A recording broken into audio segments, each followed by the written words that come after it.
क्रोधित व्यक्ति को सीख देने वाली कथा। एक दिन भगवान बुद्ध अपने शिष्यों के साथ एकदम शांत बैठे हुए थे। उन्हें इस प्रकार से बैठे हुए देख शिष्य चिंतित हुए कि कहीं वह अस्वस्थ तो नहीं है। एक शिष्य ने उनसे पूछा कि आज वह मौन क्यों बैठे हैं, क्या शिष्यों से कोई गलती हो गई है। इसी बीच एक अन्य शिष्य ने पूछा कि क्या वह अस्वस्थ है, पर बुद्ध मौन रहे।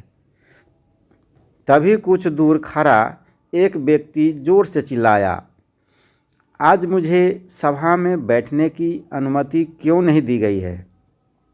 बुद्ध आंखें बंद करके ध्यान मग्न हो गए।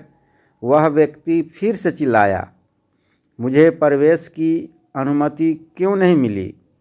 इसी बीच एक उदार शिष्य ने उसका पक्ष लेते हुए कहा कि उसे सभा में आने की अनुमति प्रदान की जाए। बुद्ध ने आंखें खोली और बोले, नहीं, वह अछूत है, उसे आज्ञा नहीं दी जा सकती। यह सुनकर शिष्यों को बड़ा आश्चर्य हुआ। बुद्ध उनके मन का भाव समझ गए और बोले, हाँ, वह अछूत है। इस पर कई शिष्य बोले, हमारे आश्रम में जात पात का कोई भेद ही नहीं, फिर वह अछूत कैसे हो गया। तब बुद्ध ने समझाया, आज वह क्रोधित होकर आया है। क्रोध से जीवन की एकाग्रता भंग होती है। क्रोधी व्यक्ति मानसिक हिंसा कर बैठता है। इसलिए जब तक वह क्रोध में रहता है तब तक अछूत होता है। इसलिए उसे कुछ समय एकांत में खड़े रहना चाहिए।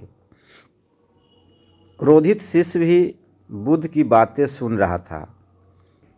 वो क्रोधित शिष्य पश्चाताप की अग्नि में तप कर वह समझ चुका था कि अहिंसा ही मनुष्य का महान कर्तव्य व परम धर्म है। वह बुद्ध के चरणों में गिर पड़ा और कभी क्रोध न करने का प्रण लिया।